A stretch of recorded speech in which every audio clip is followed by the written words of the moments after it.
And welcome back to another essential edition of the Michael Decon program, reporting to you live, all the way from the wastelands of California. I look forward to once again serve you those sounds of salvation. First time listeners out there, wow. Thanks for being here. The pleasure is all mine. Welcome to the circle. Tonight we touch base with a past guest, Mr. Luke Prophet. The last time he was here, we discussed a number of fascinating topics, and tonight we have 2 hours of end times discussion. Was the coronavirus a message from God to you? I have no idea. I really don't know, but tonight we will find out, no doubt. And of course, I was just thinking about the last time he was here. Now that I do think about it for a moment, he fought with my special co-host at the moment. Yeah, for those of you that have forgotten, I was actually rotating a number of special quote-unquote co-hosts, and Lee Austin was one of them, and he fought with Mr. Luke Prophet. I think I owe him an apology, to be honest. I had no idea those two would go at it. Now, without further ado, let's bring in Mr. Luke Prophet. Luke, are you alive out there? Yes, I am, sir. There you are. I was just telling the listeners out there the last time you were here, you got into it with a special co-host of mine. Yes, I did. You remember that? Oh, yes, I remember. Wow. You know, to be honest with you, I owe you an apology. I had no clue that you two would go at it that way. Oh, that was okay. It was fun for me, though. To be honest with you, I had a great time listening. That was okay. It was fun for me too, actually, but it was kind of embarrassing at the time. It's okay, though. That's how it goes. Sometimes you're gonna encounter other Sure. people with conflicting views, and that's what makes it fun, though. That's what I like. Yeah, sure. It was good. But yes, tonight we have lots to discuss, and my goodness, Mhm. where do we even begin? I just want to say once again, thank you so much for being a part of the program and spending some of your time with us, Luke. That's okay. I guess it's the best I can do is to start off is just to explain to your listeners a little bit about how I got into this. Yeah, that'd be good. Yeah, my background's in mathematics, mostly statistics, and worked for the Canadian government for quite a while. And um, I when I got interested in reading the Bible, and I found out that there's a lot of mathematics in the Bible, and I couldn't understand how that could be. So I looked into it, made a couple of trips to Israel, and I found out that the Essenes, which I believe Jesus wasn't a Essene, Essenes lived in the Qumran area of Israel on the Dead Sea, or what was Palestine in those days, and were associated with the Therapeutae, which were sort of an associated group of theirs who lived in Egypt. And they seem to have used a lot of mathematics, especially what they call gematria, in the Dead Sea Scrolls. When I got into this, I didn't realize how sophisticated gematria was and how complicated it was, because there was actually 75 types. Then I found that King David had used gematria through the use of an ephod to communicate directly with God. So I started to look into that. So with the help of a computer, because there wasn't any internet in those days when I first started this, I started to try to match numbers with words. And that's how I got into it. And it's been a 15-year struggle, but and I started off by using the Book of Revelation, which nobody really understands, and even theologians, because they don't realize that it's all mathematics. You cannot come to any kind of terms except for the parts that are spiritually written in Revelation, unless you get into gematria. And a good part of Revelation only starts in around 1918 to 1920, when the First World War ended, and it starts off with the Versailles Agreement, and then goes from there into the Second World War, and it covers a good part of about 30 to 35% of the book, and then goes on from there about different things, and it also goes into different books. A little bit of after the war of the Nuremberg trials are in Revelation, but then they carry over in complete detail in the book of Esther. And also the book of Jeremiah gives a lot of more detail. It's almost like a mirror image of Revelation, but in the final stages of Revelation, like for our day in Jeremiah. So then you get more involved, because you go into Daniel and you go into Ezekiel and Isaiah, and then it gradually fills in more detail about the time we're living in today. Right. And Luke, let me back up for a moment here. So you Yep, are no problem. you're a retired mathematician. Yeah. And Yep. Did that interest come to you during high school, or when did this become an interest for you, Luke? I started to, I really got thrown into this because I wanted to go into medicine. And then I got into it for about 2 years. And then I realized it just wasn't for me. And then I got into it, economics. And then from that, I got another degree in mathematics. And then with I really liked mathematics and I wanted to stay in it. But the only really, if for a mathematician, the only real areas to get into is you have to go into and work for either the American government or the Canadian government. And I decided at that time to stay in Canada. So I worked for the government as well there. But yeah, I didn't. As a kid, I didn't really have much interest in mathematics. I got into it Like later in life. like everyone else growing up. Yeah. Understood. So that's how I got into it. I see. Well, everything was quite normal for you, I would imagine, with both parents, I assume.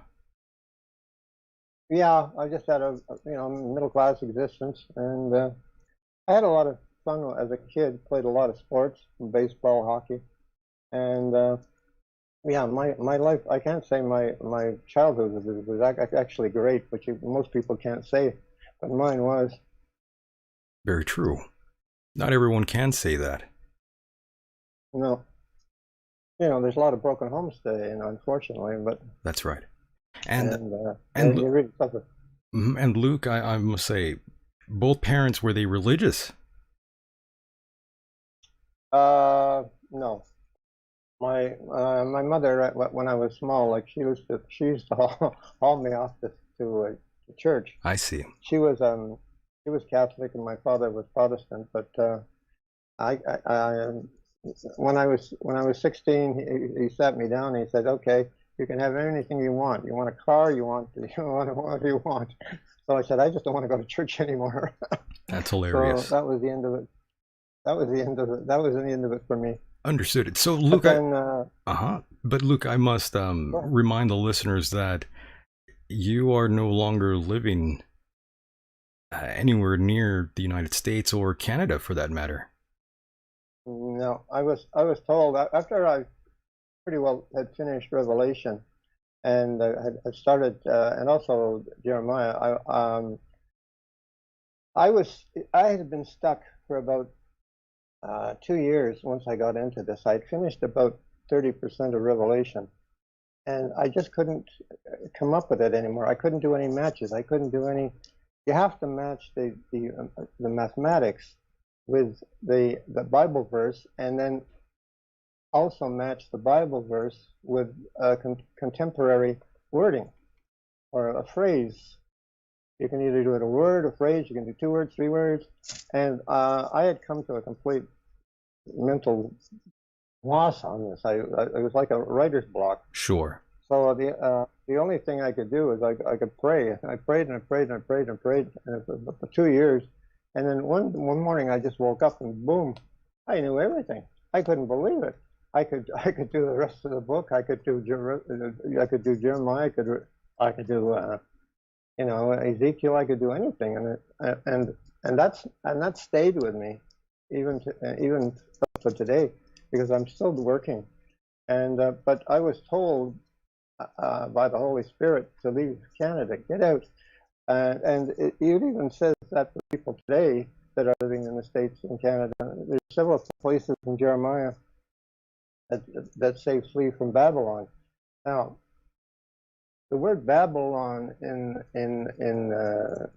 the Bible, and it's in several places. There's Great Babylon, there's Mystery Babylon, and then there's Babylon, the city. The city of Babylon actually is New York City.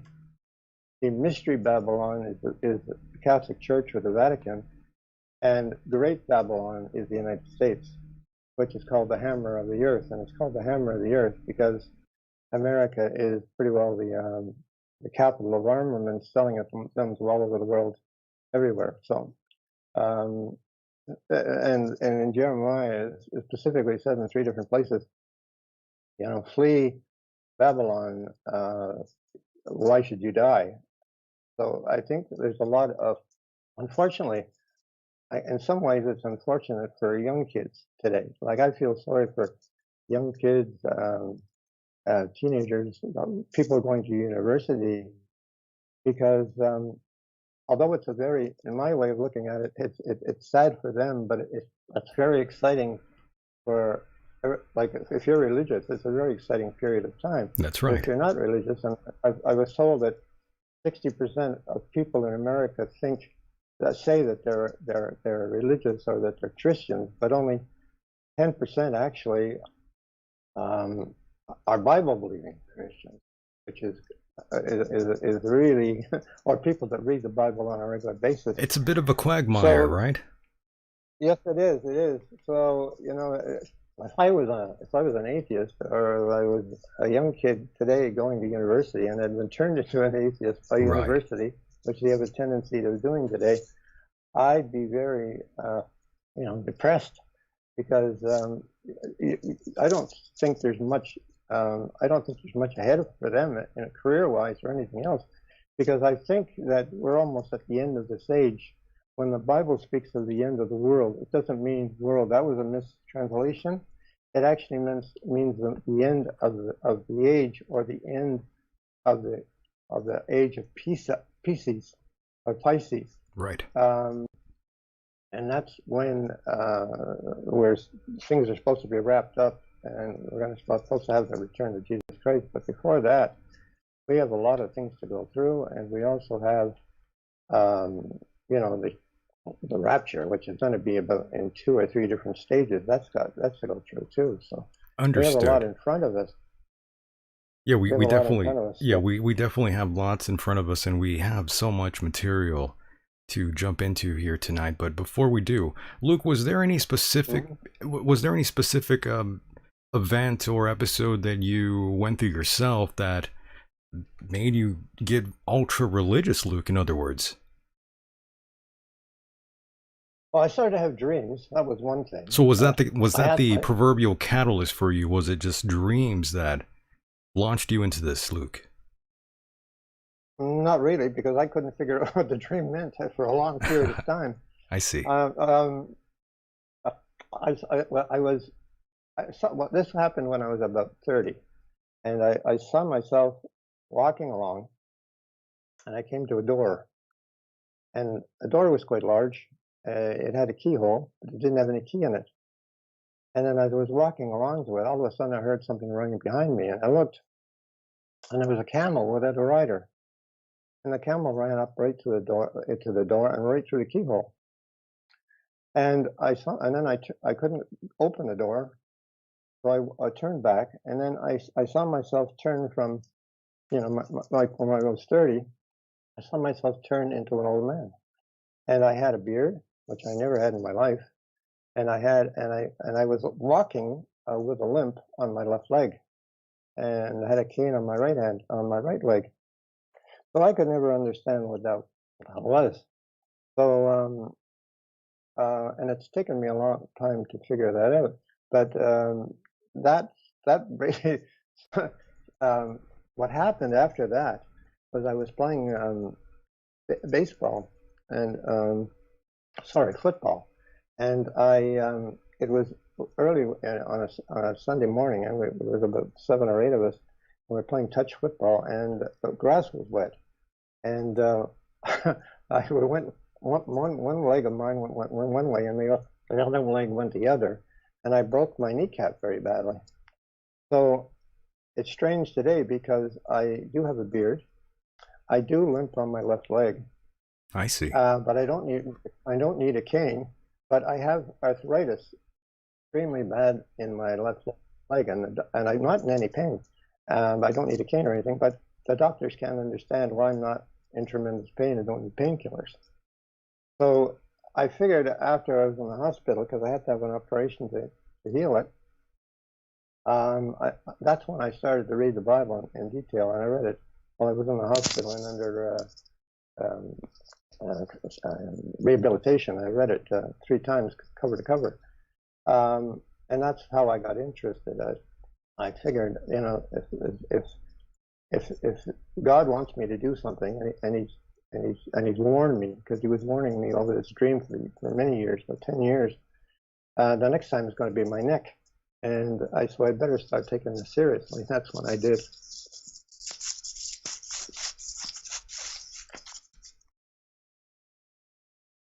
Did I lose you? No, I'm here. I was wondering what happened to you. No, I'm here. Yeah, It sounded like you were. sort of. It sounded like you got tangled up there by some Oh, cables there. I might have. The I might machine have, got but you I don't. there. Where did you leave? When did you lose me? Oh, I didn't lose you. I was just listening to you there. Okay. It's okay. That's what happened, and that's how I got into this seriously, you know. But I was getting a lot of slack at work. Like I was, they had given me the access to a computer at work, and I was staying at work till about 11 o'clock at night every night, and there was only one restaurant near us, and I was eating chicken and a Coke every night. And this was in the days when the movie The Blues Brothers came out, and one of the characters there was eating chicken and a Coke, and and everybody started to call me that name of that individual, and making fun of me, telling me that I was on a mission from God. So I went into a lot of revving in those days. Understood. So all these things led you to leave Canada, in other words. No, I was told to leave Canada. So That only you were happened 2 told. years. I was told, yeah. Okay. And tell the I was people told. tell the people where you are now. I'm in Egypt. Can you I'm believe in that, folks? southern Egypt. That is Right, wild. well, from my gallery, from my balcony, I can see the Red Sea on one side, and I can see the Red Sea Mountains on the other. So it's quite beautiful here. Was it difficult for you to move out there? Well, we were no, actually no. It was we shipped a lot of boxes and stuff, but we didn't bring any furniture or anything with us, just clothes, private things. But no, it wasn't actually that difficult at all. Interesting. And I don't know how difficult it would be today, but it would. But there was no problem. Of course, flying today is a big problem. We Right. had a lady arrive here yesterday, and she had been here a couple of times over the years, and she flew in from Germany, but through Turkey, through Istanbul, and she had to wear a mask on the plane, and when she got onto the airport, she didn't have she didn't have to go into quarantine for any length of time, but she did have to have a swab put up her nose. Right. But that's not very pleasant. But Yes. anyway, And Luke, I have to say thank you so much again for being here this early. I believe it's about 5:33 a.m. where you're at. yes, it is. Wow. Yeah, the sun is Crazy. the sun is just coming up. Yeah. Well, that's got to be a pretty nice sight, though. Yeah, it is. Yeah. And do you miss living out here? Not in the least. So you're pretty much Not set in the out there. You're good. I'm here. Yeah, well, I'm 74 now. I'm planning to Oh, die here. you're fine. No, no doubt. And in terms of COVID, what's been the experience like out there for you out there in Egypt? Well, except for foreigners, and nobody's told them to do it. Nobody's wearing masks. No one's wearing a mask. Nobody wearing a mask. You can go anywhere. They've closed down the beaches here unless you're in a hotel. If you're in an apartment or something and you're living here, you can't go on the beach anymore. You can walk along the beach, but you can't go in the water. They've just opened up tourist. See, there's a lot of diving here. It's one of the best places in the world if you're into scuba diving or snorkeling. And they had closed all the tourist boats for about 5 or 6 months, but now they're open again. So you can go snorkeling if you want. And that was about it. They closed the stores for about a week at a time, but they don't do that anymore. So it's pretty well normal here. Pretty open then. Yes, it is. Oh, very nice. And of course, the family is okay out there. The wife is fine. No one's sick. No, we never. No, I haven't been sick since I got here, and I used to suffer tremendously with arthritis, not only in my leg but in my arm. In my arm, when I got here, I couldn't even lift over my head. It's all disappeared. Oh, wow. So nobody's been sick. We've only had two days of rain here in 2 years or 3 years, and we've only had two dust storms, which you can still go out. It's not that bad, but it's sunny almost all the time. Right, so it's relatively safe in your area, unlike where we are here. I'm in California, Oh, by the way, there's so no. Yeah, I know. you know how that goes. There's no crime here. There's absolutely no crime. That You is can go. wild. You can go anywhere on the streets. Even with the ladies that are single, they can go out. And I haven't come across anybody that has run into any trouble. But it was a couple of years ago. There was a guy on the beach, and he stabbed a couple of women. But he was mentally deranged. He wasn't a terrorist or anything. But the Western press made a big deal out about it. But unfortunately, two women died. But that was the only time anything happened around here. Interesting. Seems like it's relatively safe out there then. In Oh both, yes, it in, is. yeah, in both crime and with COVID cases. Yeah, I don't know anybody here with COVID, but I think COVID's a big fraud anyway. I don't think there's a virus. You can't get a virus unless it's injected into you, and that who knows? That's what they might have been doing with the nose swabs, but it's impossible. There's no test for it. There's not even any test for a virus. You can't test it. So this is just a big fraud as far as I'm concerned, and I hope that there's a lawyer in Canada, and I think he's gotten involved with lawyers in the States, and he's trying to do a massive uh, bring them to trial about this, and I think they should. I think they should all be sued, especially people like Gates. I mean, he's We'll talk I about that mean, in a moment here, but what I yeah, wanted to yeah, ask, yeah. yeah, what I wanted to ask you really quickly here, Luke, is I have plenty of ultra religious uh, folks out here.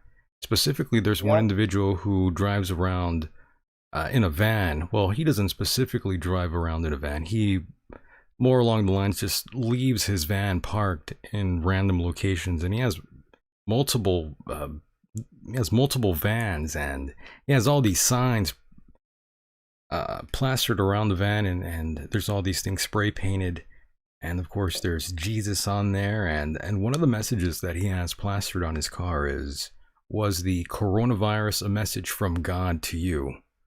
What do you think of those individuals out there, Luke, who are putting this sort of message out there saying this was from God? I don't think it's from God. In fact, in Jeremiah, there's two places where God uses the word tempest. And in the first instance, he says that it's a tempest, but he thinks that we've all gone crazy. He says it's why are you doing this to yourselves? And it's almost like, well, when I did the geometry match on it came out to being, why are you wearing masks and social distancing? So, but I think actually, there is going to be another second dose of this of a virus or a pestilence coming, and I think this time it's going to be very, very bad, and I think it's going to include rabies, and I also think it's going to include most likely some other serious disease. Uh, because if you look at New York City, if you look at San Francisco, Los Angeles, and what they've done to the places, closing down the restaurants for one thing, it's created a huge increase in the amount of rats, and rats bring disease. And that's going to be like we could have another Black Plague for all we know, um, and they've already experienced Black Plagues in about 2 or 3 different countries. So I think we're in for it, certainly, but it's planned. It's not something that God's sending us. Right. And what I was getting at is in the Old Testament, and you know this, the saga of the 10 plagues. Some of my ultra religious friends are stating that all of this is connected. What do you think? Is this a plague? I think we're in for. No, it's not. It's not. God is going to punish America, especially. In fact, He says He's going to give her a double dose for all her sins have reached up to heaven. But and I think it's mostly. He says He's going to take His weapons out of his arsenal. So when He takes his weapons out of His arsenal, I think it's mostly likely going to be earthquakes and tornadoes and things like that, weather catastrophes, or volcanoes, things like that. I don't think it's going to. I think anything that comes to us in the way of a pestilence is brought on by these neo-Nazi groups that are trying to set up a new world order. Which neo-Nazi groups are you referring to, by the way, Luke? Oh, people like the worst character is Klaus Schwab, who's in charge of the World Forum there in Davos, Switzerland. He's absolutely evil, and he's one of them that has come up with all of this, bringing in the New World Order. But this goes back until the end of the Second World War. Right. Second World War, they planned. Like the Illuminati and all of these secret societies, they've planned all of this going back, to the Crusades. They planned on bringing in a one world order where the Vatican is going to be in. The Pope is trying to bring in not only his religious but his temporal power back, and he's doing it through all these societies, like the Jesuits and the Illuminati, and they've designated the Zionists to be in charge of it. So and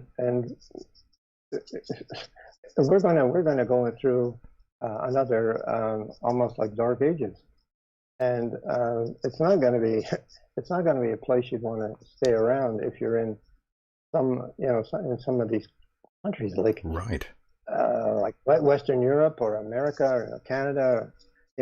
I really advise any Americans, if they can afford to do it, is to go down as far south into Mexico as the Yucatan. Or get out of the country. Pardon? Yeah, get out of the country. So you're advising everyone to get out. Yeah, I am. There's a lot of people coming, either going to Europe. A lot of the Jews are going back to Israel. A lot of the people that have come in as immigrants are actually leaving and going back to their country, and it's exactly what the Bible forecasted. It said, "Go back to your own country. So why should you die?" So that's what I advise. But understood. I don't think many people are listening to me. But some of the signs that we're going to have to go through, and I'll give you some of the signs coming up, is people should watch Russia, because a few years ago when Russia took over Crimea, that was the first step. But they're going to be taking over Constantinople or Istanbul, and Putin wants the entrance to the Black Sea for his navy very, very badly. And in Ezekiel it says that the king of the north will push against the king of the south will push against the king of the north. Well, that's Turkey and that's Russia, and those two are at odds with one another right now. But there's wars all over the world. The Chinese are fighting the Russians in the Lake Baikal region of Russia right now. For every 100 Chinese that are killed, there's 2 Russians killed. And Russia was selling the S-400 missile defense system to China, canceled the sale, and sold it to India. And India is fighting China right now, and Chinese are getting their asses kicked over there because the Chinese are not used to cold weather warfare, and they're not used to the heights. And you're fighting at over like 2,000, an elevation is 2,000 feet.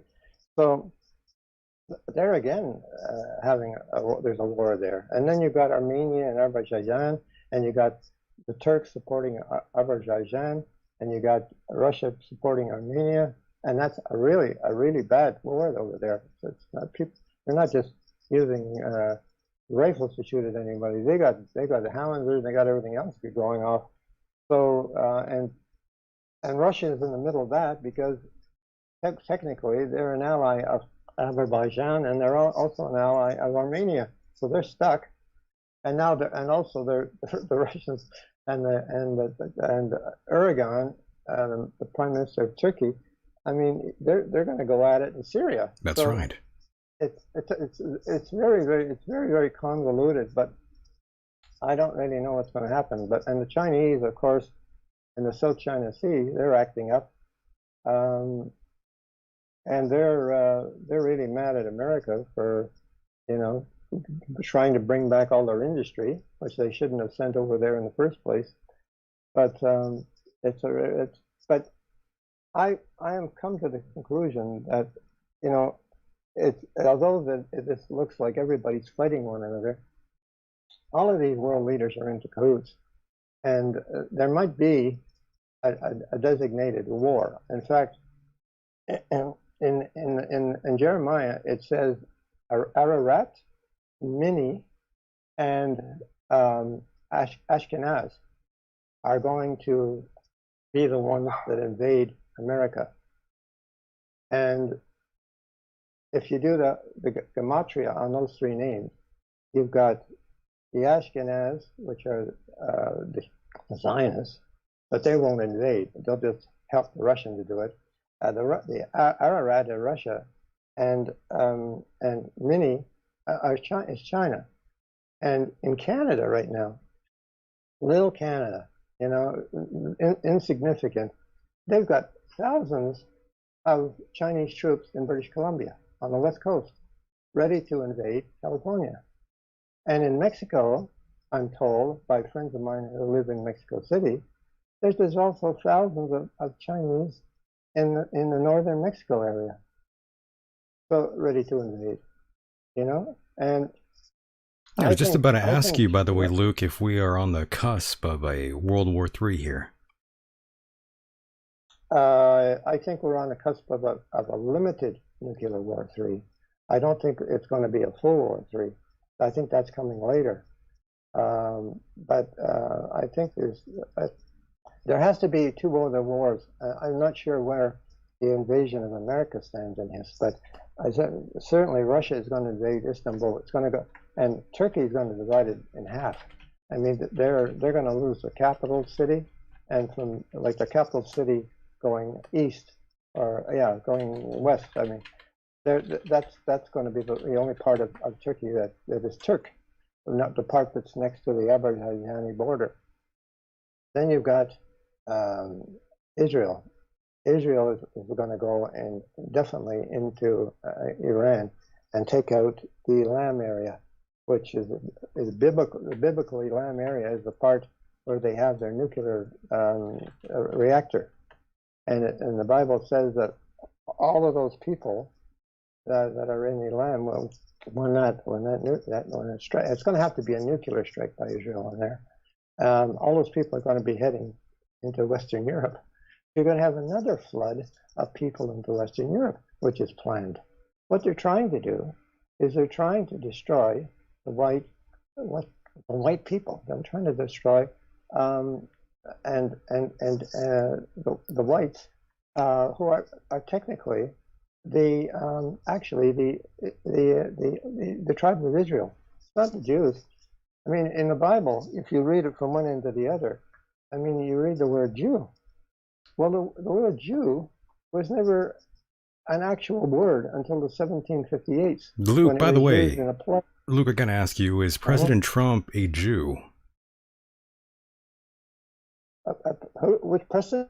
President Trump, is he a Or Jew? Donald Trump? Yes, he is, definitely.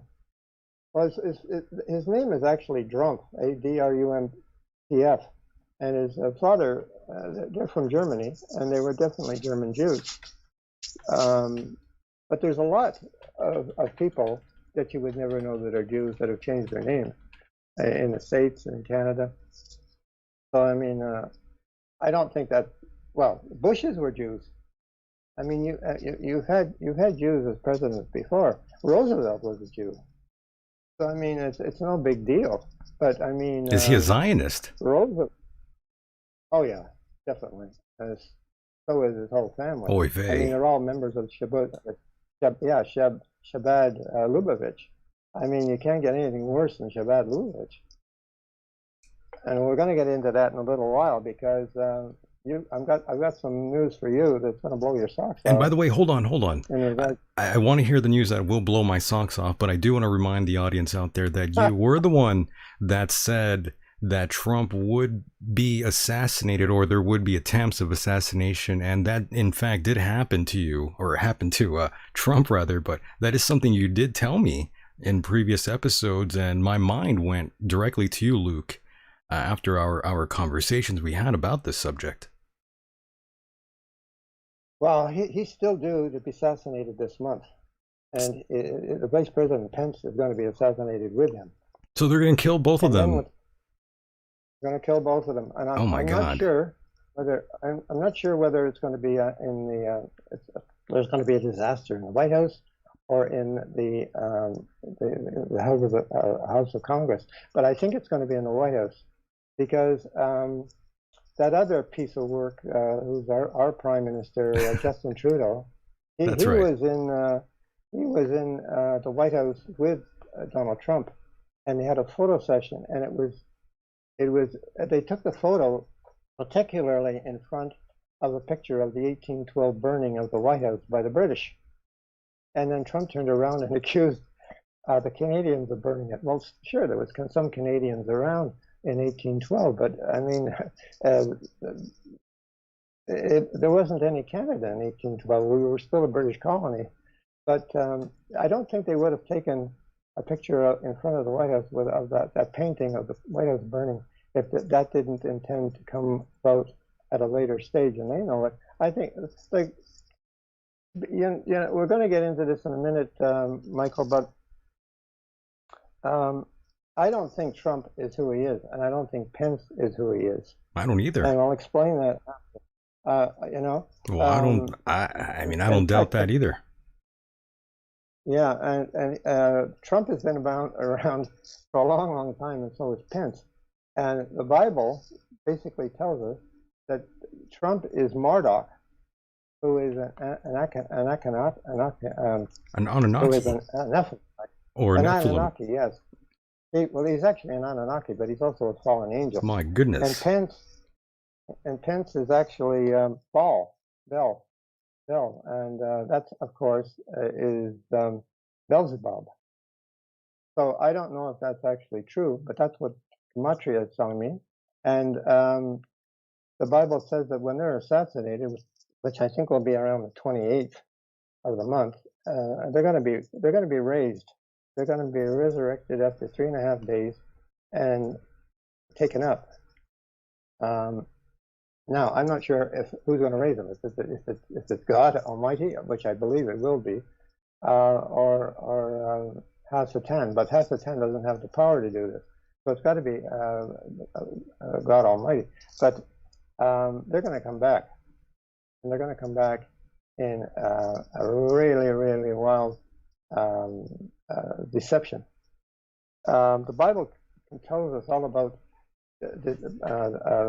deception in this world in our age, and if you do the gematria on deception, it comes out as Mandela effect, and the Mandela effect is caused, of course, by CERN, the Hadrian Collider, right?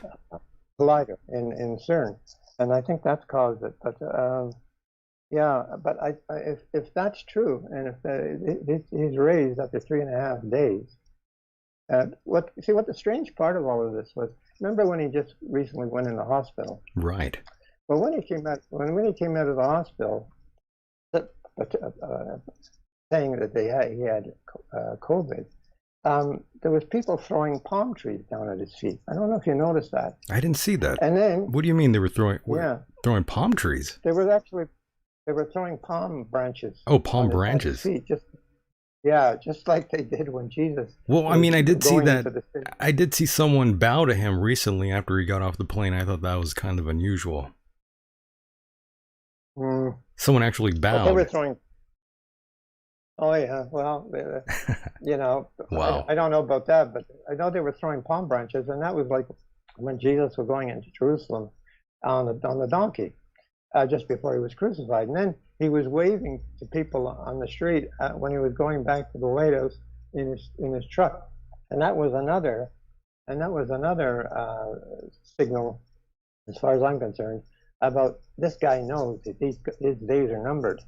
And then we had Fauci just come out recently, and he said that you might have to sacrifice Thanksgiving. Well, the word sacrifice is a strange word to use, so I think they're planning a sacrifice at not Thanksgiving. You might have to sacrifice Halloween. So I think all of this is coming down to like the Halloween timetable. And a lot of this is going to take place with the assassination and if there's a resurrection of Trump and Pence, and he's actually Beelzebub and the other guy is Marduk, then at the same time, that's when the first, as far as I'm concerned, that's when the first rapture will take place. And that makes sense too, because I think Jesus would want the children taken out of here, the babies and the toddlers, before any of this happens, the invasion and all of these natural disasters. And that's what they say what's going to happen. He's going to remove the children and the toddlers, and the disabled, a lot of the disabled that are Christians, and they'll be out of here as well. Luke, I gotta ask you this really quickly, Luke. If Jesus were around today, would he be would he favor any political party? I don't think he'd be in a very happy mood right now. What would he say, in your opinion? Obviously, he wouldn't be happy. No. When he comes back, he's not coming back as a meek and mild little, pansy boy. He's coming back as a warrior, and he's going to come back, and his feet are going to touch the Mount of Olives, and he's going to split the Mount of Olives into two. Half of the mountain's going to go to the east, and the other half's going to go to the west. So I mean, and he's going to come back and fight, because when he joins his people, which I believe are the true Israelite tribes, he's going to meet them in Egypt. Because the Bible says there has to be a greater second exodus out of Egypt. So, and that's when, if people mothers wake up one time and their 6-year-olds or 4-year-olds or whatever are missing, it says there's going to be a lot of bereavement in the nation, but it also says that those children are eventually going to come back, along when all of these Israelites arrive back by boat from Egypt, and they're going to be joined, and they're not going to have aged at all.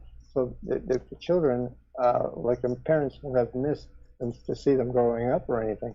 But I don't think that's going to be for a very, very long period of time anyway. I think we're only looking at a year, because we have to go into captivity again. The Israelite people, which are basically the English, the Irish, the Scottish, and the Welsh, plus the Scandinavian nations, including Iceland, and then you've got Belgium and Holland, and then you've got Spain and Portugal, France, and northern Germany and northern Italy. Those are your actual Israelite tribes. Anybody that has an ancestor that came out of those countries and immigrated to Canada or the United States or anywhere, they are an Israelite and they are a Hebrew. They are not, as the Jews want to tell you, a Gentile. Not at all. And they're the ones that are going to go into captivity. So, unfortunately, but it won't be for a long period of time, because a third of these people are going to have to go into a FEMA camp and unfortunately get killed. A third of them are going to be taken into captivity, and they're going to be made to work, like we're going back into slave labor. And a third will be taken out, I believe, and hidden or raptured, because there's some people that are going to be hidden and they're going to be left behind, and some are going to be raptured. There's only 144,000 saints that are going to be raptured. The rest of the ones that have been designated to be hidden, they've got to go through, unfortunately, a nuclear strike, because they have to, it says in the Bible, they have to be refined as silver is refined. So we're in for some real bad times. That's why I'm recommending people get out of America. Get out. Run. Yeah. In other words. Yeah, run. Wow. Yeah. Well, and I think also coming up, I think there's going to be a major catastrophe on the West Coast, most likely San Francisco. Oh, well, thanks. And New York. Are you in that area? Oh, no, I'm way down south. Well, I'm way down in Southern California. Oh, that's good. That's good. But San Francisco is going to be really, really written off, as well as New York City. You know, it's strange. The Bible talks about flood and fire. And recently I was doing some investigation, and there was a tidal wave that after a volcano hit under the water in Papua New Guinea. And when the tidal wave came in, it not only was a flood of water, but the methane gas from the sand and the sea water ignited it. And it caused a huge fire. And so some of the people drowned, and some of the people were killed by the fire. So that might be a possibility of what's going to happen in New York City and San Francisco. Would it be safe to say this is the United States of Babylon, or is that just San Francisco? No, I think that it's the United States of Babylon. I was trying to make you laugh. I'm glad I did. I know, Greater Babylon. Greater Babylon. Well, yeah, unfortunately. Well, some say this is the United States of Sodom and Gomorrah. Yeah, that's true. New York is called Sin, and so I don't know. It's certainly Sin City. Pretty wild stuff here. And of course, I must ask you this next one. What do you make of the ultra religious? What's her name? Paula White. She's one of those evangelicals. Well, I don't have too much. Well, you see, the problem I have with evangelicals is they lie, and they've totally told a huge lie to Christians, and that is that there is our blessed hope. And when they refer to the blessed hope, it's that all of the church is going to be raptured. Well, if you look for any word in the Bible in regards to church, there's only two churches mentioned, and that's in Revelation. The church of Laodicea, that was told that it would only be put through tribulation for a 10-day period. And the Church of Philadelphia, which it was told that it would not be involved in the 1 hour of testing. Now, the 1 hour of testing is a 1 hour of nuclear war, because that's all it's going to last. There's going to be a nuclear exchange, and it's only going to last for an hour. So they're going to be removed. Now, who they are today, who is Laodicea, and who are Philadelphia, that is anybody's guess. But to tell people that the entire church, entire Christianity is going to be taken out of here, it's not right. It's not biblical. Right. people are doing a lot of damage to this. I fully agree with you on that one. And you already know who Paula White is. That's the spiritual advisor for one Donald Trump. Yeah, I've heard of her. Yeah, you're familiar with her. I do have some audio here. Yeah. I do like to play this clip on my show before we wrap it up here. This is a clip that we always play. I'll play that clip for you, not in its entirety, but I'll play a few, maybe a minute or two, well, less than 2 minutes for you. Are you ready for this, Luke? Yeah, sure. This is pretty wild, Luke. Here we go. Okay, I'm ready. Nice. Here we go. Wherever I go, God rules. When I walk on White House grounds, God walks on White House grounds. I had every right and authority to declare the White House as holy ground because I was standing there, and where I stand is holy.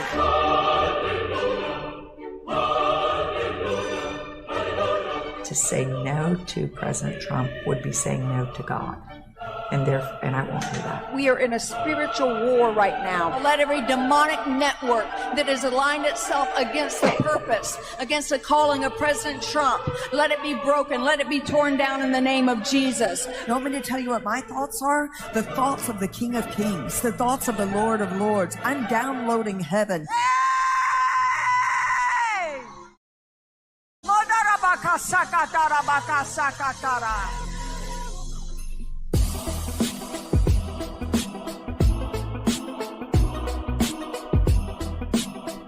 I kind of know I'm a little bit cute, all right? I am Paula, who is pretty. Well, maybe I'm not going to be pretty when I'm 90 years old. Here's this former messed up Mississippi girl, lived in a trailer that they called trailer trash. Daddy committed suicide, got pregnant out of wedlock, been married, been divorced, not just once, twice. People go, well, how'd you become the spiritual advisor of the president? We'll get to that later. It's all in there. Michael Jackson, Kid Rock, the president, it's all in there, all right? Thank you, Paula. What a great job you do. The evangelicals. I hear we're more popular than ever with the evangelicals. You're the only one, and she'll tell the truth. She'll only tell the truth. Southern California is looking at there's already law that's passed through the governor that says the Bible is a book of hate speech and to ban the sale of it. Snapchat was created as the largest human... And there you have it. That was one Paula White. What do you make of her, Luke? She's just a fraud. I mean, when she's going bubble, bubble, bubble, bubble. Yeah, what was that all about? Well, that's supposedly talking in tongues, but when the disciples did talk in tongues when the Holy Spirit arrived, but they were talking languages, and the people that were with them, there was a lot of people with them when the Holy Spirit arrived, on top of came on and rested on each disciple. They were actually talking languages. Foreign languages that they didn't have any ability of knowing. And the people that were in the audience, they actually understood them. So any of these business when, people make strange noises right. and make unintelligible sounds like that, it's just complete nonsense and a big fraud. I agree. It seems like they are taking advantage of their own flock, as they say. Oh, yeah. Like Kenneth Copeland, another individual who has taken advantage. I'm not quite sure God would want you to do that, in my opinion. No. And I'm not even religious, to be honest with you. Yet I follow all these stories. I know a lot about the Bible in and out, all these scriptures and the lost quote unquote texts that come, the sacred texts that you know of. I have friends that are ultra religious and they say, Michael, you know this better than I do. Why are you still an atheist? I drive everyone crazy. Well, the religious friends I have. Yeah, sure. But I do intentionally like to drive them crazy, though. I do admit that. It's fun. Yeah, sure. But no, I respect everyone's views on religion, though, and I have no problem with anyone's belief system, religion, or politics. It's that's on you. Yeah, I agree. That's up to everybody. I mean, we were all given free choice. I mean, we all have to decide which route we're going to we're going to take here on Earth. I have a couple of things extra I have to tell you, and I'd like to get into that now. Yes, sir. Go ahead. Antonio Manuel de Olivia Guterres, the Secretary General of the United Nations, George Mario Bergoglio, who is Pope Francis, and William Henry Gates. There's something mathematically unreal about these three, because these three individuals, when you put their names in, their full names into gematria, 2 out of 3 numbers are a match to each individual name. Antonio Guterres comes to 1206 and 201. Giorgio Mario Bergoglio comes to 1206, 201. And William Henry Gates comes to 1206 and 201. The statistical odds against this are about 3.5 billion to 1. And I believe these 3 individuals have been taken over by Hasatan, or who we will call Satan, the Satan that is in the book of Job. And I think these 3 are basically going, well, Antonio Guterres, I believe, is the Antichrist. But George Mario Bergoglio. But Luke, I gotta jump in here and say something really quickly in regards to what you just mentioned here. The last time you were on the show, you said that Jared Kushner was the Antichrist. No, you thought I did. No, I always said Antonio Guterres was the Antichrist. So I got that one wrong. I'm sorry. You got that one wrong. I apologize. But Jared Kushner is acting. See, you got to understand something here, Michael. Every evil from the time of Adam and Eve is back on Earth today, and it's back on Earth for a reason. It's back on Earth so when Jesus comes back, he can destroy it all in one fell swoop. He says he's going to destroy all evil plus death. So they all have to be back on Earth. In fact, Jesus said to some people when he was being crucified that some of the people that had crucified him would be back on Earth to see him when he returns. And he wasn't making just a statement like that. He was making a literal statement, and that means they would be back through transmigration. And there's a lot of people. In fact, I found 5 or 6 of them in Israel that were at the time of his crucifixion that are back on Earth, and I matched them geometrically. So we've got them here. We've got like some biblical people that are back on Earth today. We've got all of the fallen angels. There's 200 of them. They're called 200 fallen watchers, or the Nephilim, that were brought down and were mated with women. They're back on Earth today. We've got the Anunnaki, and they've never left Earth because Earth is a prison colony. You know, there's people that are saying, well, the Anunnaki are going to come back, and they're going to come back, on Planet X, or on a spaceship or something. Well, there's going to be a huge deception because with the contrails or the trails they're putting on the sky, they're putting in strontium, barium, and aluminum, and they're putting it on a worldwide basis. So the reason they're doing that is that that's going to create basically a cinema screen on the Earth, in the sky. That's what it does. So somehow the Illuminati or whoever is behind all of this, they're going to create visions, and there's going to be an Allah in the sky for the Middle East. There's going to be a Buddha in the sky for the East. Everybody's going to see their own God, which is what Pope Francis wants. He wants the Catholic Church to be in charge of one world religion, but he doesn't care what God you choose to worship. And that's what they intend to do. So, and I think there's going to be a coming back of the Anunnaki, supposedly, in the spaceship, and we're all going to see it. But that's going to be after the first rapture. And then you've got Nazis. I told you this the last time. Yes, you talked about the Nazis. Yeah, go ahead and remind the listeners. Yeah. Okay, well, the Bible mentions locusts and it mentions scorpions.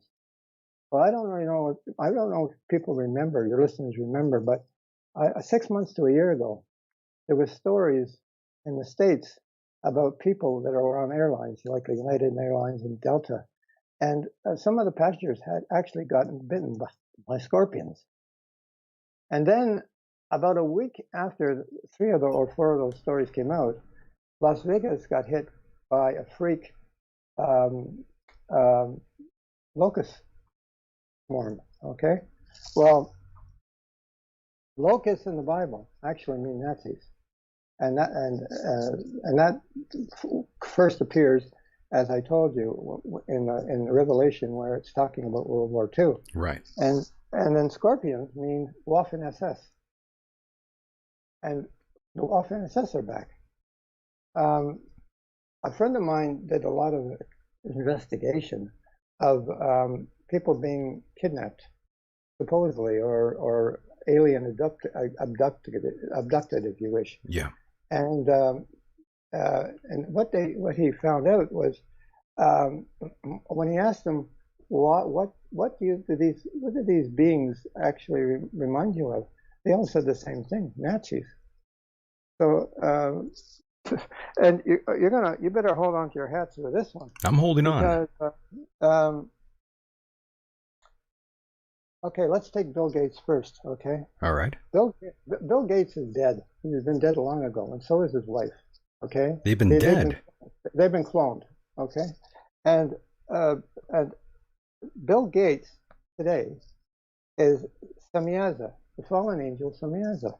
But Semyaza during World War II was Joseph Mengele. The angel of death, right? And that's why he comes out and he says that what term did he use when he said, "Oh, the final solution"? Yeah, well, it's his final solution, all right. And then we got his wife, and she was actually Mengele's wife in Germany. And then we've got who else was there? Oh, Tony Fauci. Well, Tony Fauci, okay, is Shemshel, the fallen angel Shemshel, and he was actually in Germany. Otmar van Verschurer, and Otmar von Verschurer was Dr. Mengele's boss. Then we've got another winner by the name of Warren Buffett. Okay, Warren Buffett a few years ago, he completely went against all his investing he used to do. Yeah. He used to buy companies with huge potential of growing and making fast profits. But then he turned around and bought a railroad. There's nothing that sucks money in like a railroad. He bought Burlington Northern, and then he bought Santa Fe to go with it. Well, Warren Buffett is actually Azarel, and he's the worst of the lot. And he was actually Julius Heinrich Dorpmüller in Germany. And do you know who Julius Heinrich Dorpmüller was? Who? He was the one that was in charge of the transportation ministry of the German state and made arrangements for all the railroads to run into Auschwitz and all the other concentration camps. Oh, how lovely. Now, BNSF, right? Right. After he purchased it a couple of years ago, right? He turned around and he started to recondition all of his steam locomotives that he had. They still owned a lot of steam locomotives. He put new boilers in them. He really reconditioned them from top to bottom.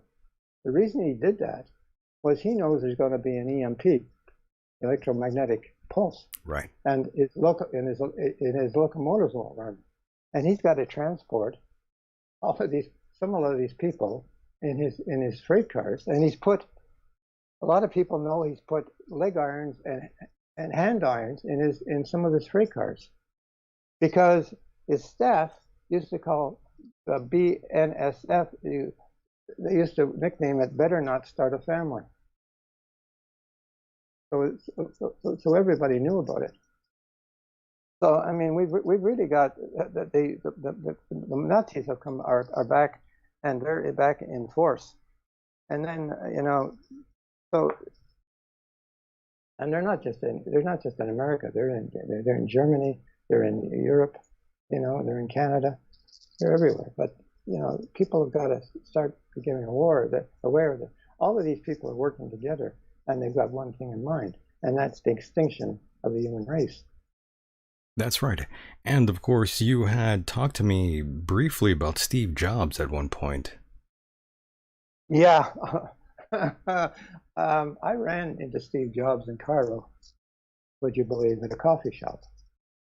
And he actually did confirm that he was Steve Jobs. He's not dead. He's not dead. No, he's not dead. No, he's not dead. I don't know what his plans are, but you see, most of these. Well, I'll give you another example. Who's not dead? David Rockefeller. I mean, he's not dead either. I mean, he's in Israel. He's a Jew. He's in Israel. And they're on the ground. And look at what Rockefeller did after he left. He's selling all of his property in New York City. Well, why? Because he knows New York City's got an X on it. It's going to be destroyed. I mean, these guys are all frauds. I mean, they're Kissinger is another one. Here's another quick tidbit for the listeners out there, and you can back me up on this one. What was going on when, back in 1976, they priced the first Apple at 666.666? That was just that was just a play on words for 666. Were they having fun? Pardon? Were they having fun with that? Oh yeah, they have fun with it. Sure. What do you think? What do you think? What's his name? Gates came up with the word cloud for his computer because it's an offshot of Jesus meeting all his saints in the cloud.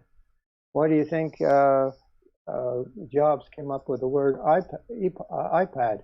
It's just an offshot of King David using his ePod. You were you were telling me about that last show, but we didn't really spend too much time on that. Right. Yeah, but that is what it was. There's 3 ePods mentioned in the Bible, but one of them is the one was the one that the high priest wore that had jewels on it. There was another one that was just a cloth ePod, and then there was a ePod that the high priest and King David asked for to use to communicate with God, and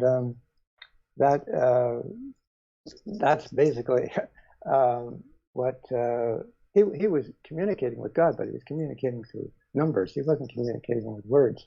And you can get a reply back from God if you ask him a question, but it has to be in the form of a question. And he answers back in three different ways. He answers yes, no, or wait.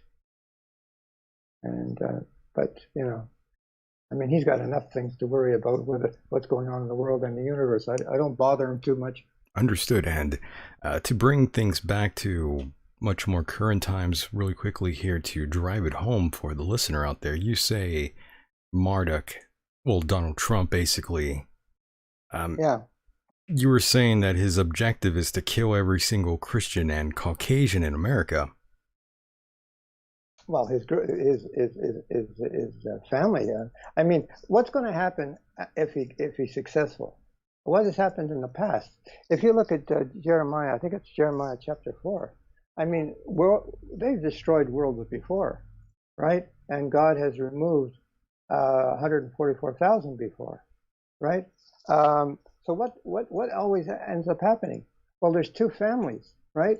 There's the Enkiites and there's the Enochites. And they always end up fighting. So, I mean, Marduk is the son of Enki. But then you got all of the family of Eno. Well, who's Eno? Eno is Vladimir Putin, right? If you I can find this quickly for you. If there's the Bible mentions 10 kings, and they get their power for an hour. Well, the hour is the hour of nuclear war, as I mentioned before. Right. But the 10 kings, some theologians think that's 10 kings from the last empire, and they think the last empire might be the European community. Well, it's not. The 10 kings are already in place today, and they're all Anunnaki, and they are all in the 10 nuclear. There's 10 nuclear powers today, and they are all got their finger on the nuclear trigger of those 10 countries. And I can let you know who they are if you want. Yeah, go ahead. Let me just find it quickly. I just got to find it here. I thought you were going to say these were Edomites. Well, that's another thing. The Edomites are the Jews. That's right. You know,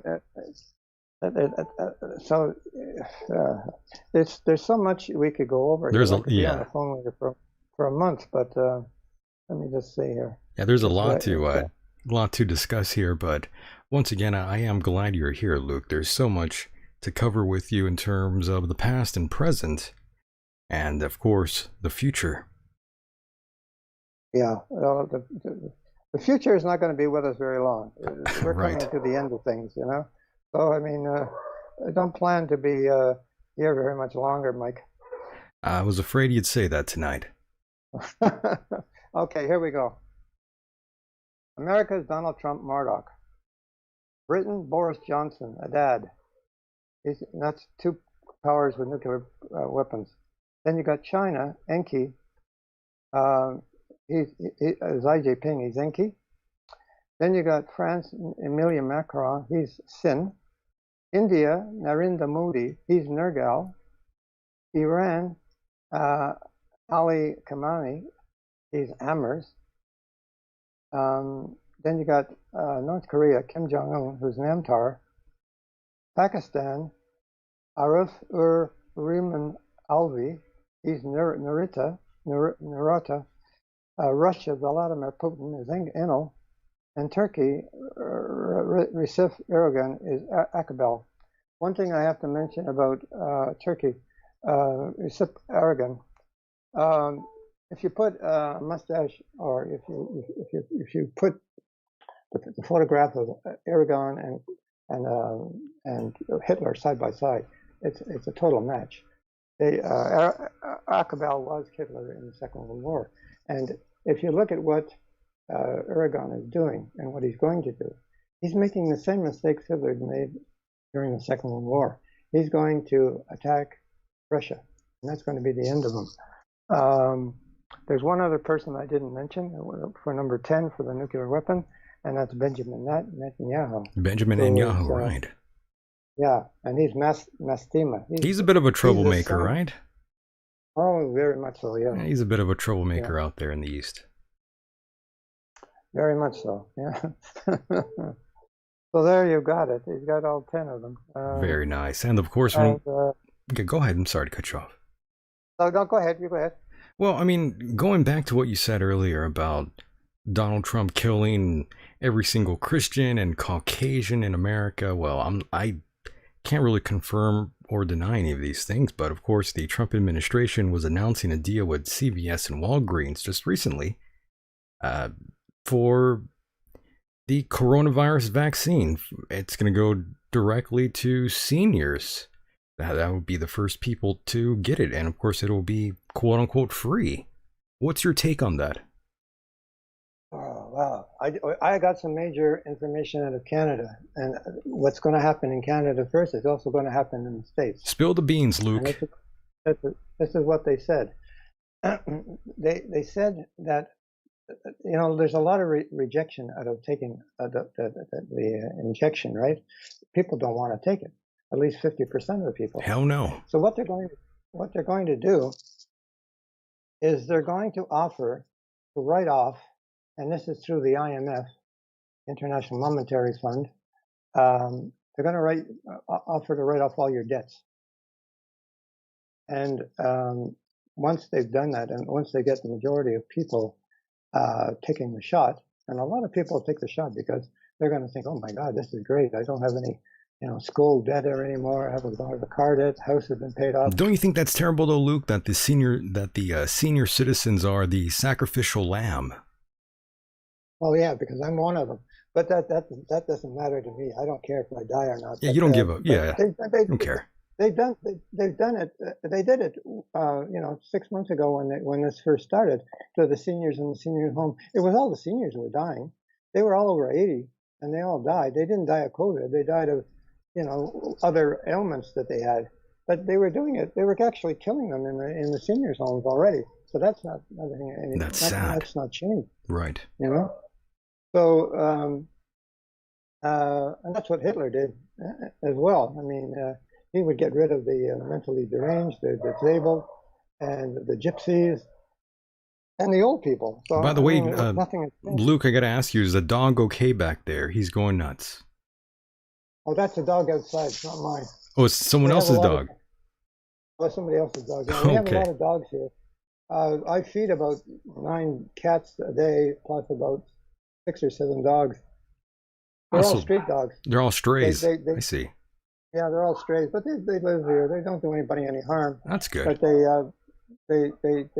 look after them here. They neuter them, and they tag their ears, and we don't have any rabies here. So that's good. Well, I mean, yeah, I'm not surprised that they're up. I mean, it is early, so they should be rowdy at this time. Yeah, they're usually up all night long too. Oh my! What I was going to say go was, ahead. Besides paying off the debts, the ones that don't agree to it, they're going to put in FEMA camps, and then you're going to have time to either change your mind, or you're going to be decapitated. That's their plan. They're going to be decapitated, you said? Yeah. The Americans and Canadians, they bought 38,000 guillotines, and they're all in the FEMA camps. The Bible says that when Jesus said that we were going to come before the courts and the synagogues. Well, he wasn't just kidding, because the Jews are going to be in charge of trying some of these people. And so there's going to be guillotines in the synagogues, and there's going to be guillotines in the Orthodox synagogues, okay? And also in, I would say, in the Freemason lodges, because the people that in the Freemasons that are on the 22nd degree, they're actually called executioners. So that they'll be in there as well. So and guillotines are a very quick way to kill people, and these are electric guillotines. I think they can kill something like 1,000 people an hour. Well, you're just filled with great news tonight, Luke. Oh, I am. I'm just a little, I'm a little bowl of cherries here today. Lots of joy tonight. Yeah, that's right. But so, people have got to wake up. That's people true. have got to wake up in the States. You got. I mean, the time to end all this, unfortunately, was years ago. You remember? I don't know if people remember this, but and I don't remember his name, but there was a general who was a Marine general. He wrote a book, and the Illuminati and these bankers, they tried to convince him to become the military dictator in America, and to be in charge of a revolution, to be a military dictator. And he spilled the beans, and none of them went to jail. It was just all covered up. But that would have been a time for Americans to get their guns and go into the streets. It's just too late. I mean, when you go into West Point and you want to become an officer, you don't sign an agreement that you're going to protect the America or the Constitution. You sign you're going to work for the United Nations. So I don't think there's a chance in hell that the American military, if they're called into the streets, they're going to protect the citizens. They're going to do what they're told. And that's one of the things I didn't tell you. After Trump and Pence are killed, the election's going to be canceled. Nancy Pelosi is going to become president. Really? But she's going to only be in office for about a month. She's going to die in office, And then guess who's going to be your next president? Oh my gosh. Don't tell me. I'm not telling you until you guess. Oh my goodness. Is it going to be Chris Christie? No. After Obama left office, he said he would be back, but he would not be wearing a suit. Think about that for a minute, and then think military, think uniform, and then think who it could possibly be. Huh. Well, now I'm stumped. It's going to be Mark Alexander Noe. Really? Who is your current chief of Joint Chief, right? He's the executive officer of the Joint Chiefs.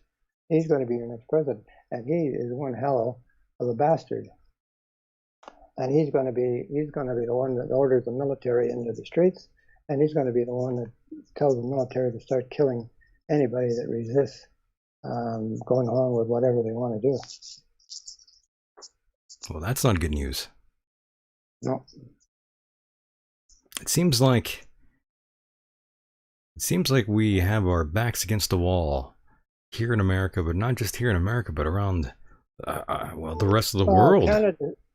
Canada's no different. I mean, if nobody knows the background of Justin Trudeau, the current Prime Minister of Canada.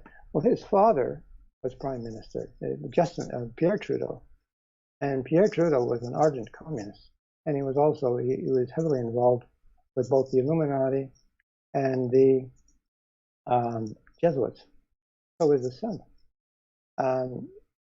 The son, Justin. Okay, there was two sons, Michael, who was killed off, and Justin. Justin was born a girl, and was converted by the Illuminati because Pierre wanted a boy to be prime minister. He didn't want Michael. Michael was too smart for him. He wanted the dumb one, who we got. He converted him to a boy. But Pierre Trudeau was not the father of Justin Trudeau. Was it Fidel Castro? Yes, it was. Yes, it was. His wife went down. Pierre and his wife were down in the Caribbean, and then she took off by herself and went to see Fidel Castro, and that's when she had a baby with him. But yeah, I mean, he's an ardent communist, and that's why he's allowing the Chinese to come into British Columbia. Because don't forget, the Chinese are not doing this just because they want to invade America. They're doing this because of the monies the Americans owe them. They figure they're owing a lot of money for all the debt. I mean, they've been buying American treasury bills for years and years and years, and they're stuck with them. I mean, everybody's stuck with them. So I mean, and they don't want America at all to be involved in the new currency they're bringing out, this digital currency. By the way, Luke, I must say really quickly that if you look that up online, there'll be plenty of websites that discredit that. But it is odd that if you do look at pictures of them side by side, I mean, the resemblance is uncanny. Yes, it is. It is. It is definitely. Yeah. It's a little fishy. Yeah, very fishy. Yeah. So you might be. The rumors might be true. Yeah, I'm sure they are true. I mean, she was a screwball anyway. I mean, remember? I don't remember. You know this, but remember? What was the comedian? Robin Williams. Robin Williams. The Academy Awards. Yeah, he was singing. He sang "Blame Canada." That's right. He wasn't singing "Blame Canada" for nothing. He knew what was coming. Well, Robin Williams was a fallen angel, and he Trudeau, what's her name? Her name was Sinclair. Okay, she was from a very wealthy family. They used to trade black slaves.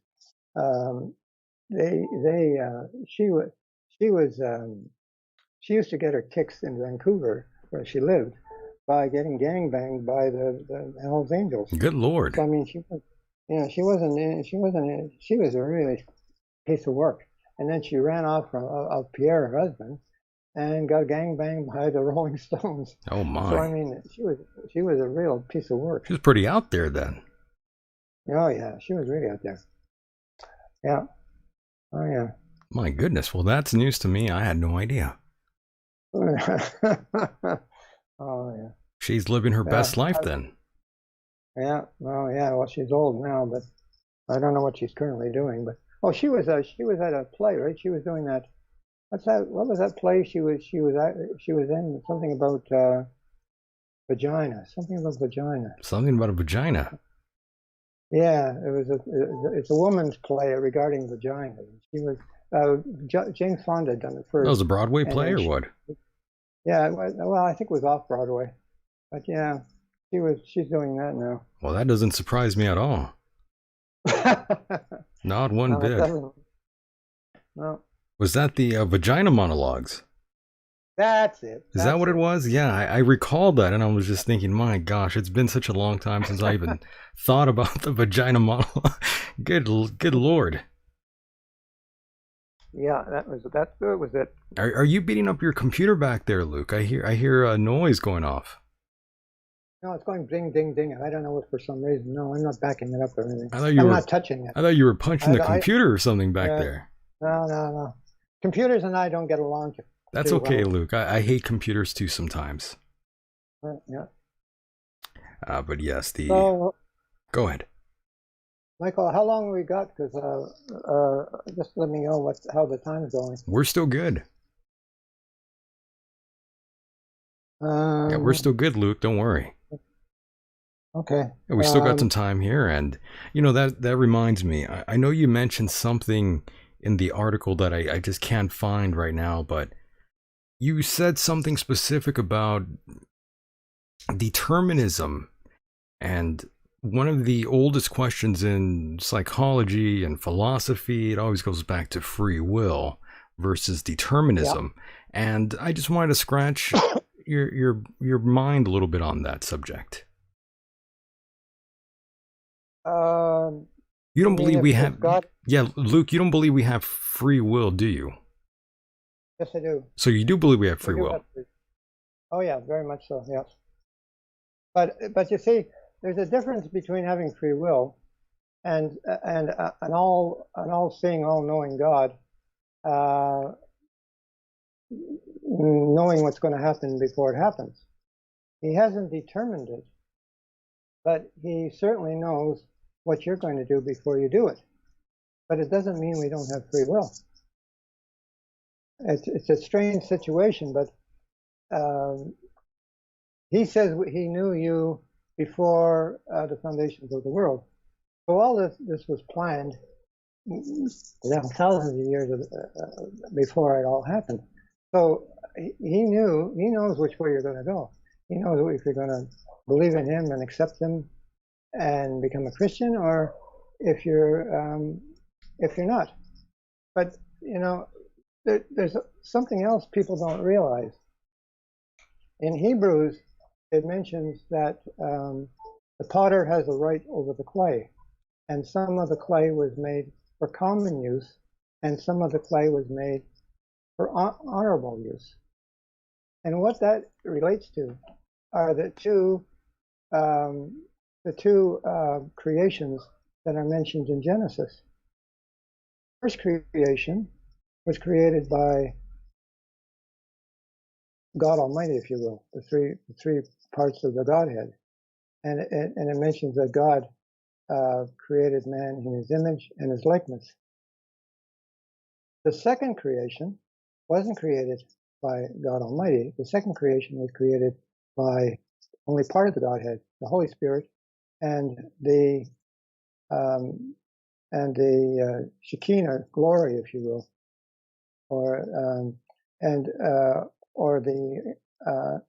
the part of the Godhead that was Jesus before he became incarnate.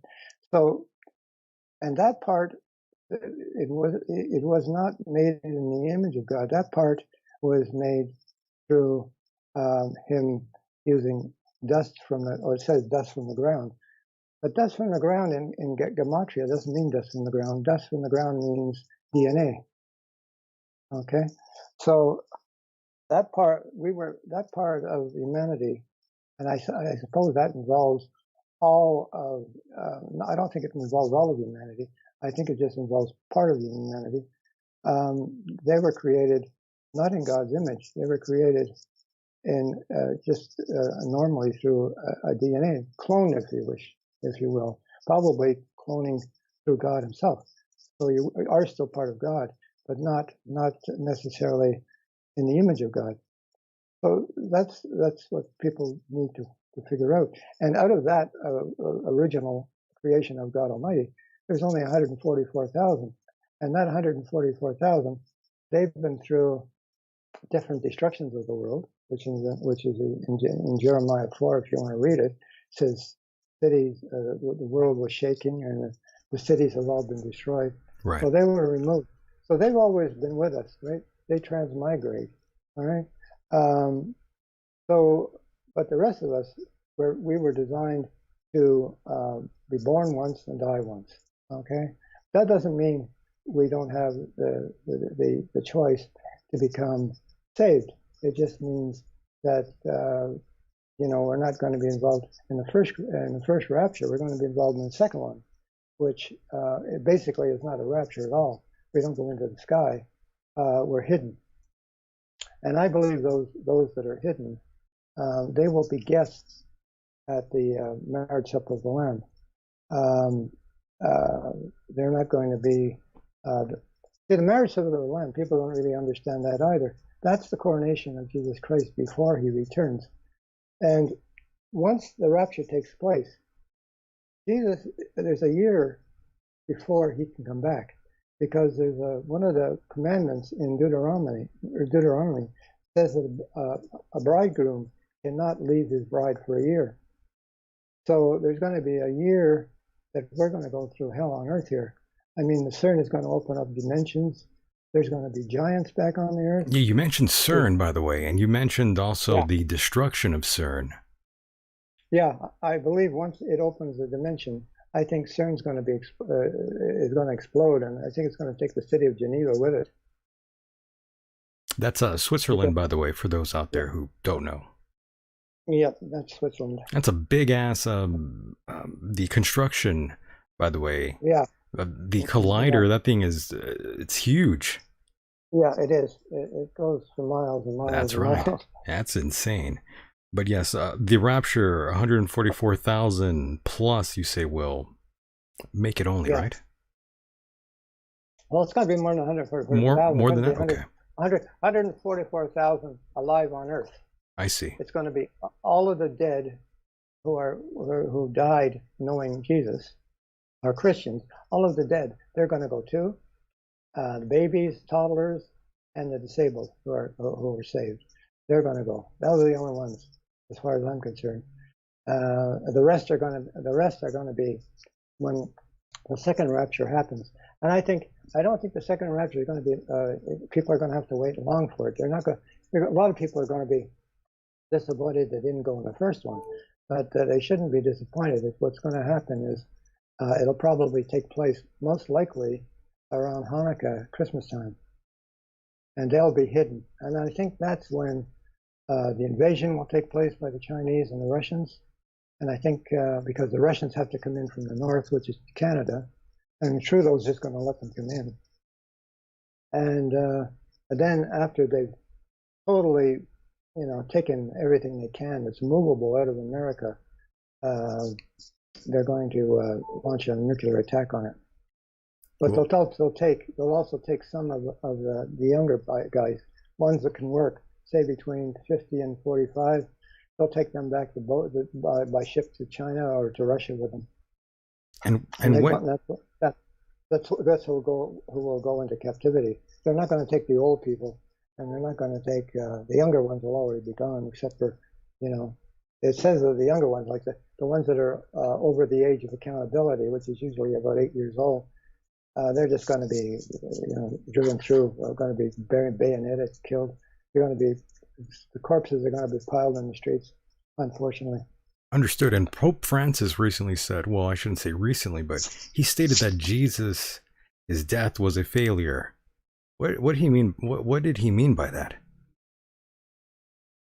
Well, he's always carrying around this cross, right, with a sort of like it's either an upside down Jesus. Some of them are upside down, or some of them, he doesn't. Well, of course, Catholics don't believe in Jesus anyways. They believe in Mitra. So I mean, when he said that death was a failure, I mean, he in his eyes, because if he was God, he would have gotten himself off the cross and probably asked for a legion of holy angels to drive out the Romans. He has just another wrong way of thinking of things. I see. He had to die. He had to die to save us all. Yeah. I mean, it's because of the serpent in the garden, right? I mean, he's the one that caused all the problems. You getting COVID on us there, Luke? No. I've just got a cold. One last thing I want to tell you about is where are we here? I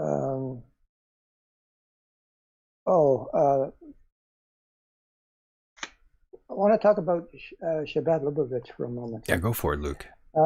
They just came out and said that the rabbis have got some guy that he looks like he's mentally ill to me, that they think might be the Messiah in Israel, and they've been questioning him. I don't think he's the Messiah, but the Jews have to come up with two Messiahs, and they have to come up with them quickly. The first one is a Messiah ben Joseph, and the second one is a Messiah ben David. Well, then we've got a lot of the Shabbat Lubavitch members who believe that Menzel Tierson was the Messiah, and when he died, they were camping around his gravesite, waiting for him to resurrect. Well, there's some truth to this, but not all truth. The Messiah ben Joseph, according to the Jews, he has to die. Messiah ben Joseph is Trump. The funny thing about this part of what I'm going to tell you now is that Messiah ben David, who the Jews think could possibly be Rabbi Shearson, his gematria, all three gematria numbers, match Baron Trump. Really? Trump's son, yeah. Yeah. So I'm coming to believe that they're going to say that Baron Trump is the Messiah, is their Messiah. Oy vey. Oy vey is right. Yeah. I recall a conversation I had recently with another of my ultra-religious friends, Luke, and they said the peace treaty that Donald Trump got done is in Revelation, that once the treaty was signed in Israel, that there would be destruction that followed. Yeah, the Arabian Accord that they just signed with Oman, I believe that's got something to do with it, because that's got some secret, very secret, that they didn't announce agreements in it, and which it includes the Temple Mount. And the Temple Mount is probably the holiest place in all of Israel, and as well as the city of Jerusalem, for God Almighty. And nobody after in 1948, when the British, unfortunately, because of the agreements they made to get America into the war, allowed the Jews to go into Palestine. In 1948, the time frame of God making Palestine a desolate place was over. And God at that point gave the land of Palestine back. But he didn't give it to the Jews. He gave it to the Israelites. And we were not supposed to go into it until he returned. Okay? And he is going, when all of this comes to a climax and it's over, and Jesus comes back to Egypt to meet his remnant that is going to be in Egypt and lead us back into it in a greater exodus, that's when we're actually going back to our home. So the 12 tribes of Israel is something that you fully believe in then? Yes, definitely. Understood. Go ahead, Luke. Sorry, I'm sorry to cut you off.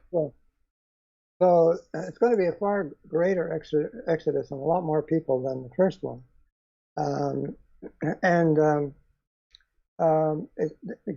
It's also going to be a far greater Israel than what current little Israel is today. Little Israel is only 200 miles long.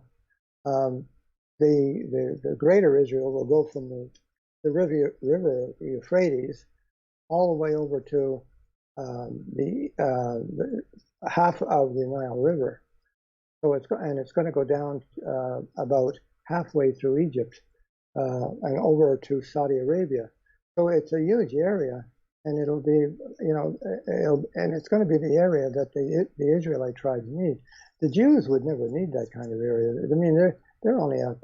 They've never been they've never received any of the promises that Abraham was given, or Jacob gave to Manasseh, which is the United States, or to Ephraim, which is Britain and the Commonwealth.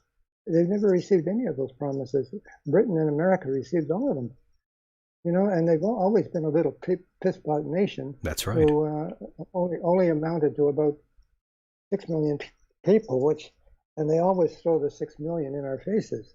I mean, now at Auschwitz, they've reduced the sign on Auschwitz from 6 million down to 1 million. So that the whole thing is ridiculous. So we're finally going to go back to where we were supposed to be in the beginning, and we're finally going to have both our King and our God Almighty. They're both going to reign with us in Jerusalem. So it's going and we're going to have blessings beyond belief. So we've got a lot of bad times to go through. That's right. But a lot of things to look forward to. Understood. And before we wrap it up here tonight, I did want to ask you one more question. What exactly is the mark of the beast in your opinion? I think it's the COVID. You think it's the vaccine? Do you think it's the digital ID, or do you think it's the COVID vaccine itself? No, I think it's the COVID vaccine, because I don't know if you heard what one of the people that actually had the test for the new vaccine said. She said that when she woke up, she said, it's like they've taken my soul out of my body. Really? Yeah. And that's what this thing does. It takes the soul out of your body. And there's no going back. You can't reverse it. So, I mean, nobody take this vaccine. I mean, if you do, your soul, I don't think your soul is going to be lost forever, but you're certainly going to spend 1,000 years in hell, because eventually, I said, God says all Israelites will be saved, but he's not talking about immediately. He's talking about after some of us are punished. Understood. And what we are seeing right now, even scientists are worried that more Americans say they will refuse the COVID-19 vaccine. And you know what? I don't blame them. I mean, who really wants to be the first in line to take the first batch of any of these vaccines by any of these companies that have been releasing the vaccine? You have them in Russia, China, and I believe France also has one going. I'm not quite sure about that one, but it's really something else. It's something I would not advise you, Luke, or anyone else to take, especially when it's the first batch of anything. That's probably a sure way that if they're giving it to seniors first, and that's probably a sure way to say that they aren't even confident in the vaccine that they're putting out there, Luke. Oh, sure, that's right. And just look what the vaccines have done to the babies in America. 52% of all babies now have got ADHD or some other disease. Or autism. I mean, 52%, that's, these people should be taken out and hung by the nearest lamppost. Yeah, why do we keep listening to Bill Gates and Melinda? By the way, they're not doctors or even certified for that matter. No, they aren't. No, they aren't. I don't know why we listen to them. That's very odd. Well, they're Nazis. They're Nazis, right? And he actually thinks he's the angel of death. I mean, you know, so what can you do? I mean, I think these people live they're deranged. That's all you can say about them. They're deranged. That's true. These are some very sick people we have that run the world. That's for sure. They sure are. They sure are. My goodness. So, Luke, I want to thank you for being a part of the program yet again. It's been a very interesting conversation with you. Thanks very much. Yeah, I'm glad to be on. And Luke, before we wrap it up here, I do want to leave you with the final word. Is there anything you'd like to say, Luke? Anything you have maybe floating up in your mind, perhaps, or maybe even some words of encouragement? I would ask if you can, perhaps even make a prediction for us, Luke, before you part ways here. Aside from Trump and Pence being whacked. I think I've covered most of the predictions. All I can say is please, folks, don't take this injection. You're going to lose your soul. And if you think you can get away with it, France has developed a nose spray. I wouldn't even take that. I wouldn't have anything to do with this. And if you can possibly, if there's any chance you can possibly move out of the States entirely, move. Because I think that there's America is going to be split right in half. The American Navy is speculating that the Mississippi River will be 200 miles wide once this split takes place, and the split's going to run from New Orleans all the way up to Washington State. So get away from the Mississippi, 200 miles, and get away from California. Get somewhere in between. If you have to stay in America, stay somewhere between the West and the Mississippi River, or else get down to Mexico, because they are going to close the borders.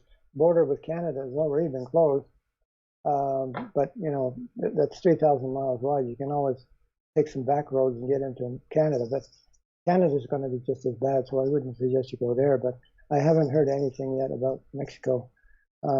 So these are really the end times, aren't they, Luke? Oh, they are. Yeah, you'll know they're the end times by the end of the month. Oh my goodness! By the way, the other sider in the chat room right now here on YouTube is asking Michael. Ask him, who is the Antichrist?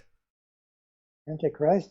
The Antichrist is, as far as I'm concerned, it's Antonio Guterres, the Secretary General of the United Nations. Hopefully that satisfies the other sider out there. And once again, Luke, thank you so. Go ahead. You wanted me to tell you who Jared Kushner was. Oh, that's right. Jared Kushner he's not really anybody, but he is acting as John the Baptist, making the way for Donald Trump. Interesting. Acting as a sort of false Messiah. I see. He's acting. So that's who Jared Kushner is. The fallen Messiah. Yeah, the fallen Messiah.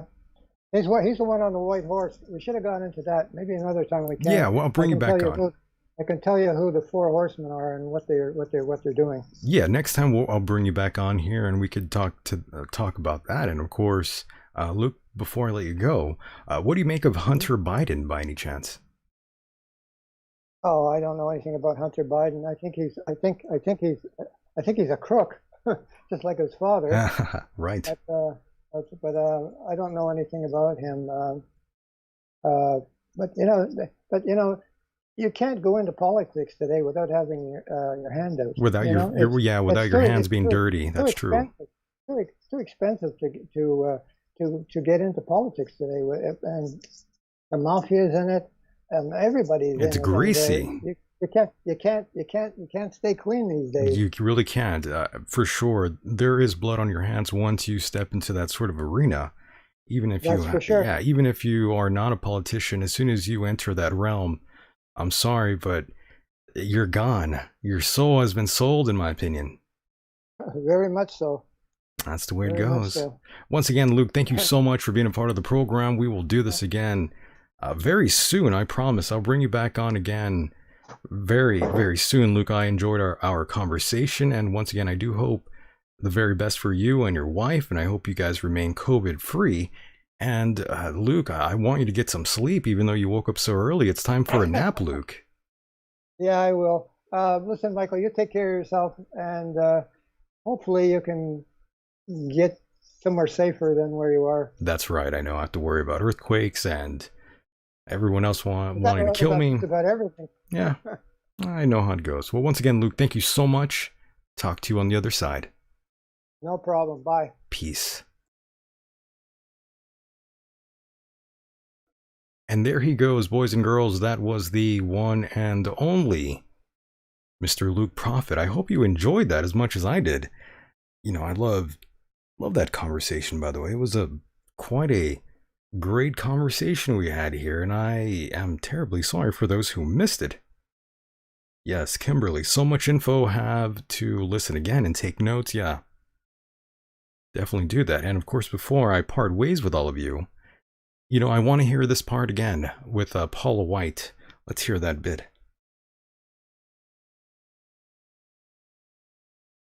I had every right and authority to declare the White House as holy ground because I was standing there, and where I stand is holy. That Paula White.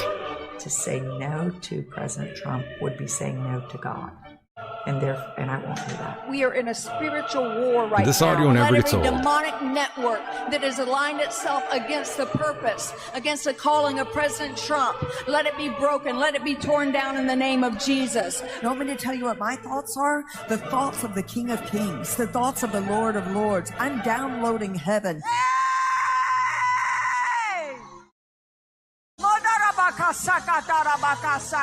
There she goes. We've lost her.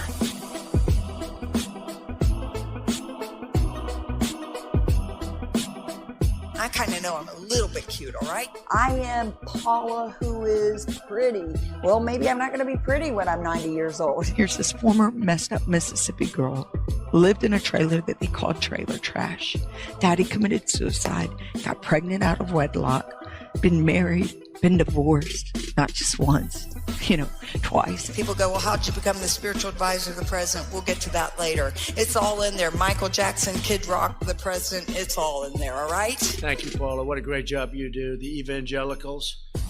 I hear we're more popular than ever with the evangelicals. You're the only one, and she'll tell the truth. She'll only tell the truth. Southern California is looking at there's already law that's passed through the governor that says the Bible is a book of hate speech and to ban the sale of it. Snapchat was created as the largest human trafficking because the greatest people on there were human traffickers because the FBI and because intelligence could not do it because it's live and it's real time and they can track your kid in less than a second and take them.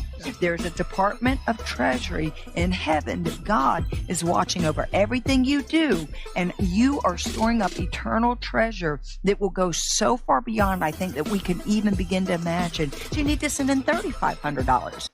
And there she goes, boys and girls. That was the one and only Paula White.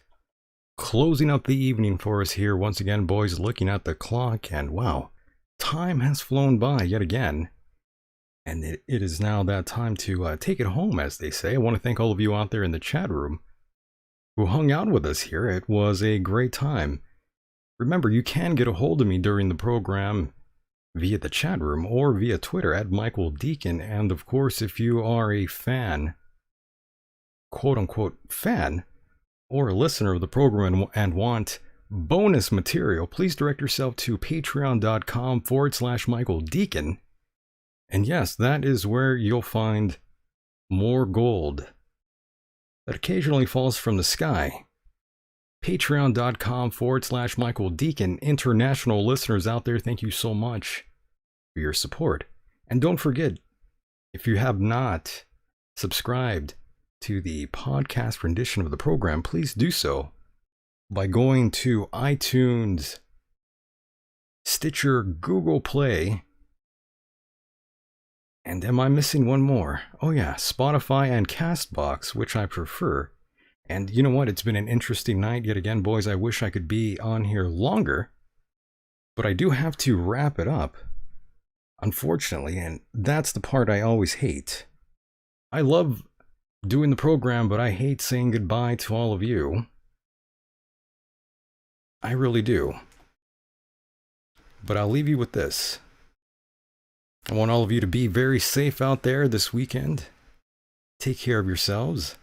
Take care of your loved ones. I want all of you to remain COVID-free. I mean, stay away from everyone. Oh yes. So I will leave you with some lovely music here. An old favorite. Someone wanted me to close the show with this, so I thought, hell, why not? It's been a fun night. I'll leave you with some fun here. Once again, I do want to thank all of you for being a part of the program. Once again, it's been very sexy. Remember, stop shaking hands with strangers if you haven't already. Start boosting those immune systems, folks. The biological war is here. As the mind continues to race, stay safe, everyone, no matter where you are on this island Earth. I'm Michael Decon, and with that said, the world is a mysterious place, and life itself is a mystery. Until next time, good night, everybody.